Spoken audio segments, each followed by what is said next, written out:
We were talking about Elton Rule when we left off. What do you think he accomplished in his tenure as president? He gave ABC a sense of distinction.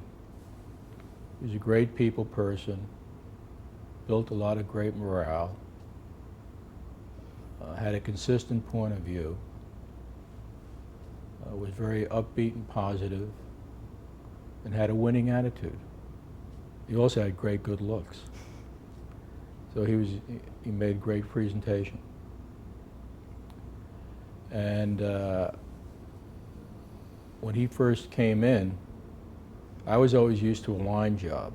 You know, I was vice president and general national sales manager. It was a pretty active position. And when he came in, they restructured the entire division.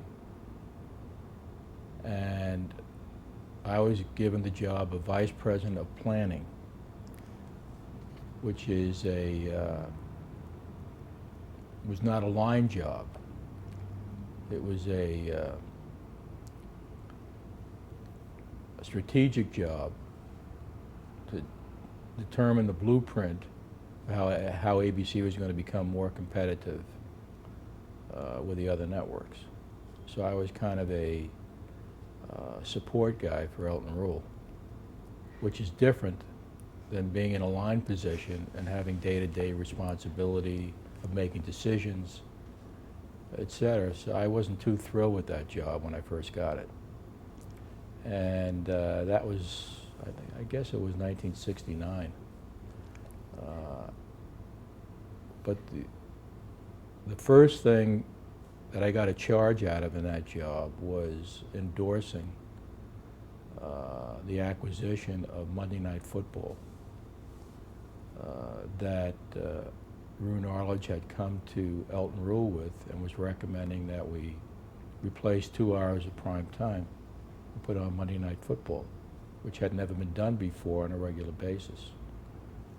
And although I was not the decision maker on that, I felt really good when the performance justified what I had projected in terms of not only the ratings but the sales that we're going to make on the show, and it made it a profitable venture. What did you use to make those projections? There were 2 or 3 primetime football games that had been run on a one-time only basis on other networks in prior years. And it's also a combination of instinct in terms of doing the projections.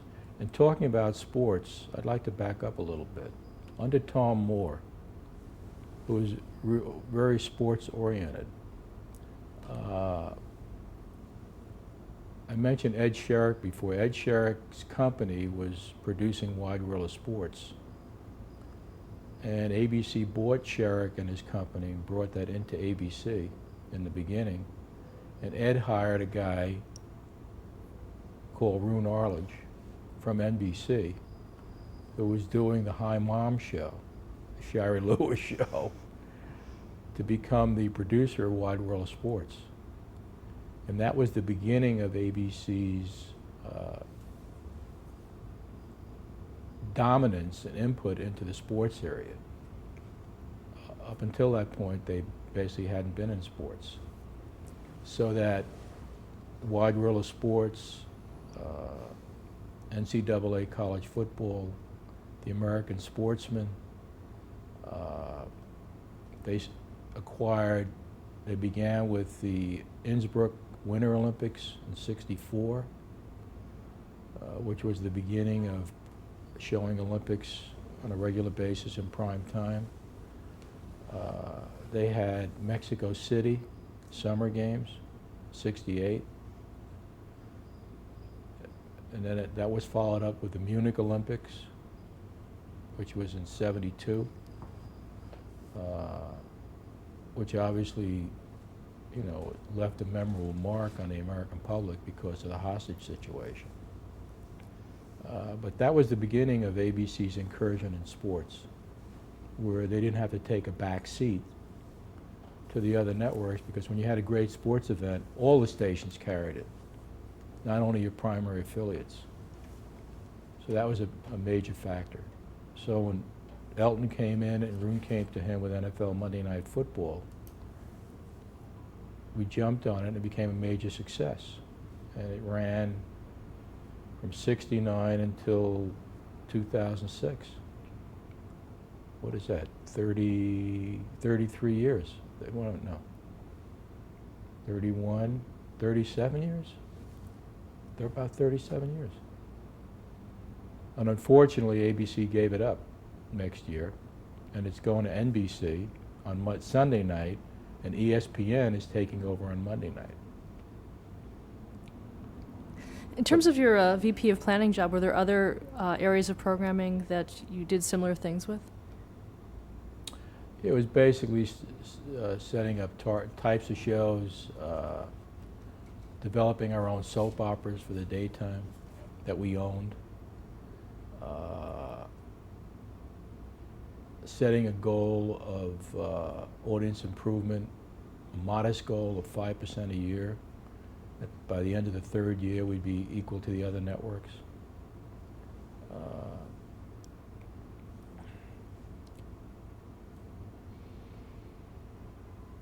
It's kind of a blur now because I was only in that job for maybe a year or two.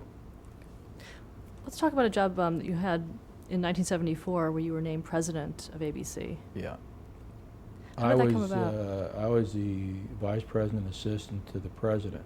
That was Wally Schwartz, who was the head of ABC Television. In that interim, by the way, between 70 and 74, the structure of the network changed. There was a McKinsey study, and we decided to set a television network, which was under Jim Duffy. Responsibility would be strictly sales, affiliate relations, and advertising and promotion. A separate division was set up called the Entertainment Division, which was responsible for providing programming to the ABC television network. And underneath the Entertainment Division, you had a head of prime time, a head of daytime, a head of motion pictures and novels for television.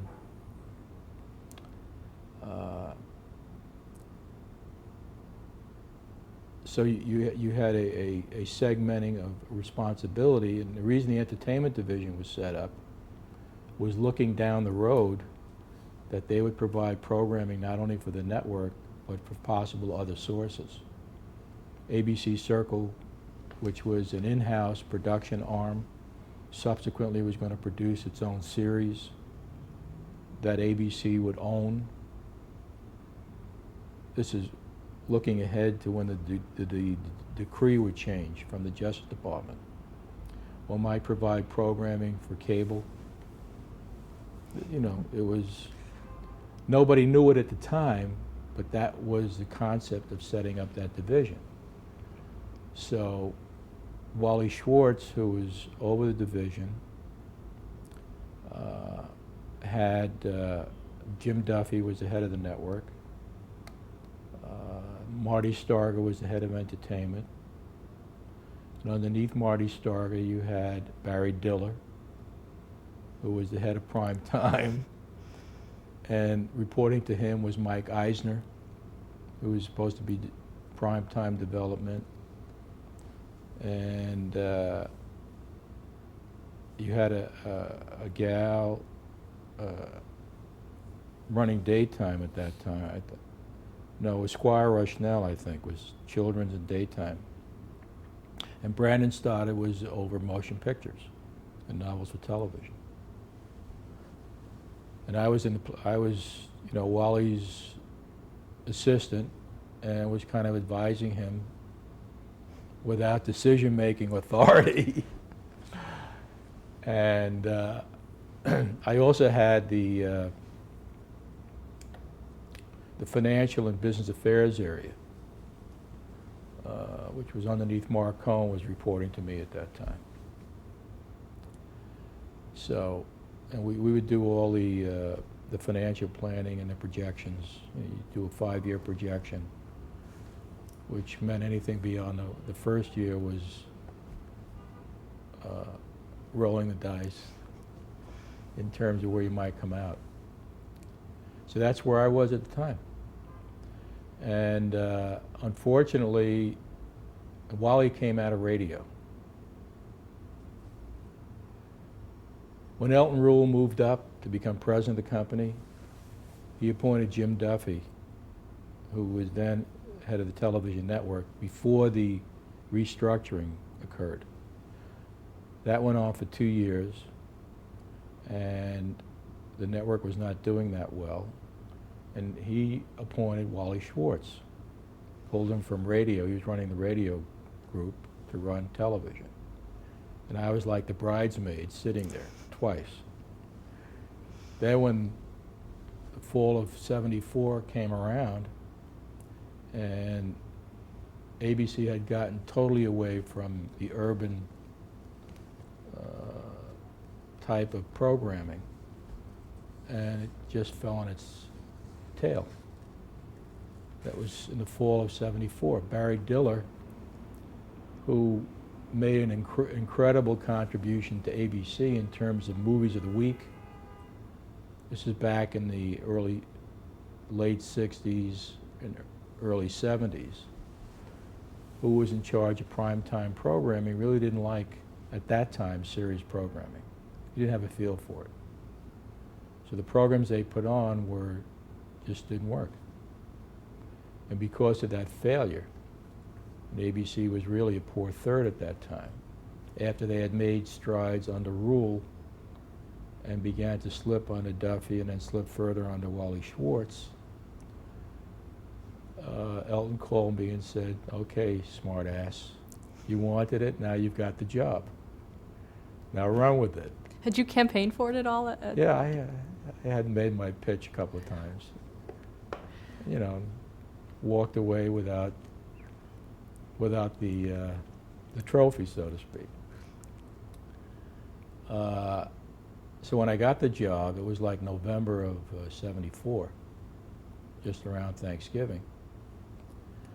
And I decided that there was a saying that somebody had mentioned to me, you know, that I recall, you know, my bat, my ball, my ass, my call.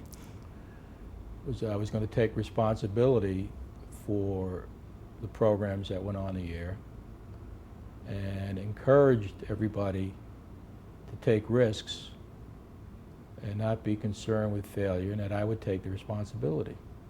And it created an atmosphere of creativity and teamwork, which permeated throughout the organization. Did it change the structure of the two divisions? I mean, did it? No. The structure didn't change, the people were changing, and the responsibilities were changing. Jim Duffy remained in charge of the network, and his responsibility was going to be sales and affiliate relations. And as a result of us improving in prime time first, and then adding a daytime structure, then adding an early morning structure, then adding a late night structure, and then building the news department, we were going to set ourselves up where we can then acquire new affiliates, primary affiliates to ABC, and in those markets where we had the weaker station, convince the stronger station to switch to ABC. That was going to be Duffy's job. And he had guys like Dick Biesmeyer and Bob Fountain and Dick Savage and Richard Kozak. That was their charge. In the sales area, you had Jim Shaw, Jay Keever, Bob Silverberg. These were the sales heads and the national sales managers to maximize the sales. So that was that responsibility. In the programming area, Marty Starger was then the head of programming. And Marty had made some significant strides with Elton Rule, but was not as successful with either Duffy or Wally Schwartz. And Marty was, I think, into some higher caliber programming. It was more elite in terms of some of the specials and dramas that we were putting on the air, and with less focus on series. And Barry Diller, primary strength was making movies for television, acquiring movies, and series television was not his top priority. On the other hand, Michael Eisner and I seemed to have a compatibility in terms of attitudes and what types of shows to put into development and put on the air. And what would those be? So Rick, you're trying well, in terms of urban, young adult, large families, personality-oriented shows with top-flight producers who are showrunners. And I'd like to back up a minute. One thing that Elton and Leonard did in the late 60s, 69 I think, which was critical to ABC's success, was they made a exclusive production deal with Aaron Spelling, which I think was extremely important in ABC's development. Aaron came from a poor family in Texas, and Aaron seemed to have the feel for what the average American would want to watch. He was also a writer. And the first show that he did for ABC was Guns of Will Sonnet, which was a Western. Then after that, he did a show called Mod Squad. Mod Squad was really the prototype for an urban-oriented, younger-oriented show with 3 interesting personalities that exploded on the scene. And they maintained this exclusivity arrangement with Aaron Spelling. When I took over, I was going to make sure that that was going to be maximized, because I related to what Aaron's background was. I also related to Aaron on a business-like basis. And in the process, Aaron, he always worked with another producer, if you notice. Aaron and Len Goldberg teamed up. First thing they did was Starsky and Hutch. Then they did Charlie's Angels. Then they did Fantasy Island. Then they did T.J. Hooker. Then Aaron teamed up with, again with Len, they did Heart to Heart. They also did the Rookies was Aaron and Duke Vincent.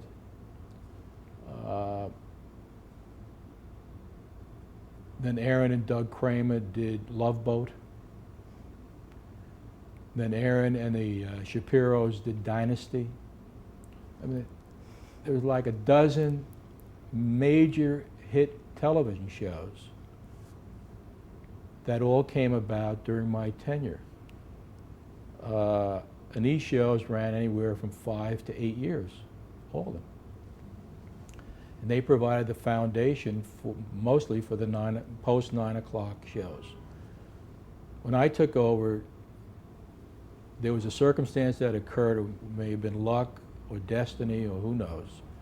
Something was adapted called the Family Hour, where all the networks agreed that 8 to 9 would be family-oriented programming, which was a great opportunity for us at that time, in my opinion, because I took whatever successful shows ABC had and strung them at 9 o'clock across the board. NFL football, Starsky and Hutch, Streets of San Francisco, right at 9 o'clock. And at 8 to 9, put in all the family comedies or family variety shows. So Happy Days, which was developed by Michael Eisner, was put on at 8 o'clock. And then he put on a show called Barney Miller, which was done by Danny Arnold, about a New York police department. you know, with different Damon Runyon type characters in there, which caught the fancy. And The Rookies, which was an Aaron Spelling show, was at 8 o'clock.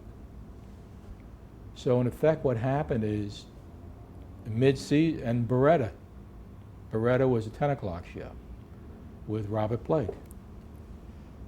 So between November and January, Happy Days became a major hit. Beretta went on and became a hit, and Barney Miller became a hit. So that turned the whole momentum around by January of 1970, where am I? 74, January 75. And 6 months into, Barry Diller, by the way, left and went to run Paramount in November of 74.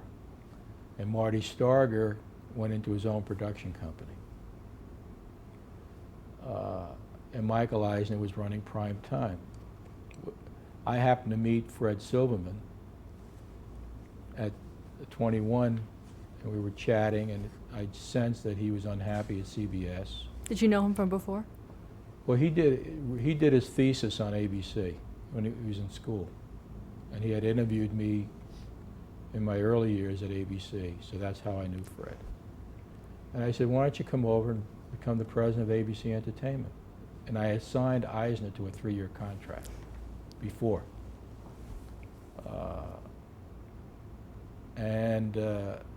Fred said he was unhappy at CBS, and he joined ABC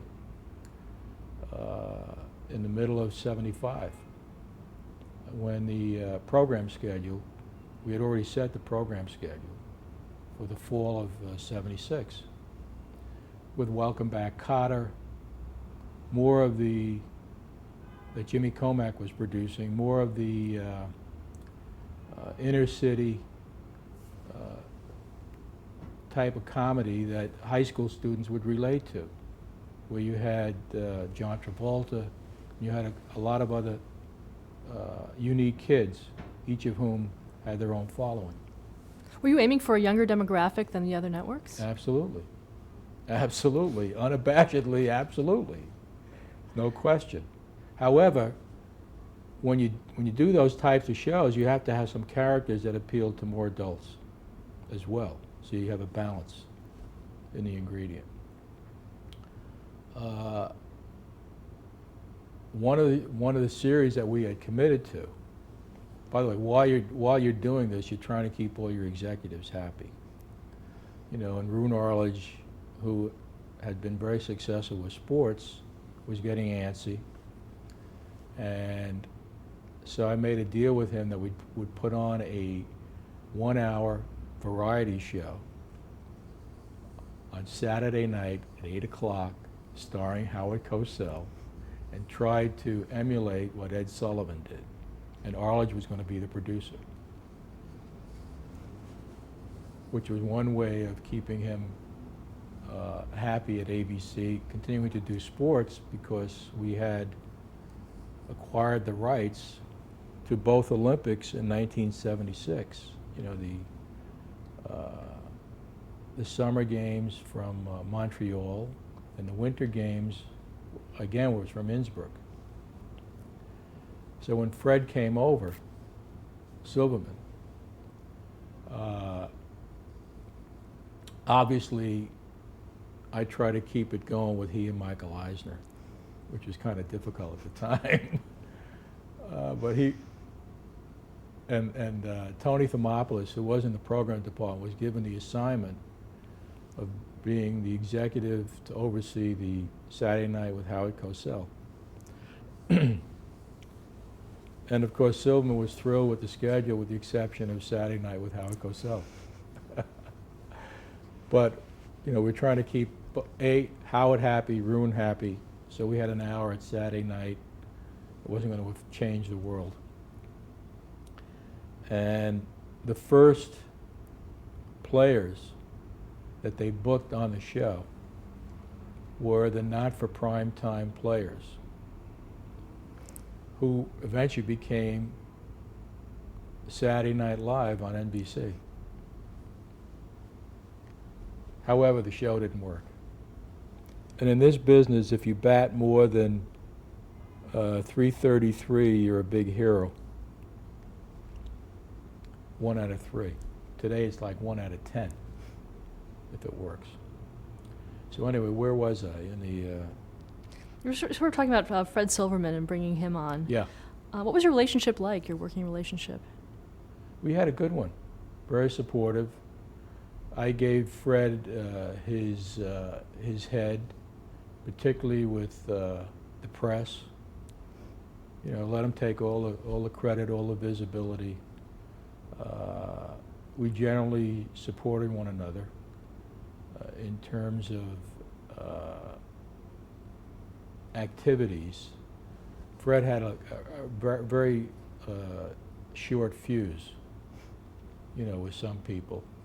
So I had to act as kind of the moderator, so to speak, in some of those situations. We had a very good working relationship. Obviously, when I had to change or adjust what he wanted to do, I did it in such a way where it was accepted. I used a lot of intermediaries to work behind the scenes, either Mark Cohen or Tony Thermopoulos. Fred was incredibly detailed in terms of specifics, in terms of elements within shows to maximize promotability.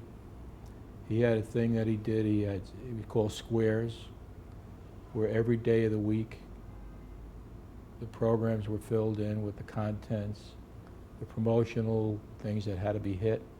He'd have that meeting every week with his staff, and he had a significant staff, believe me.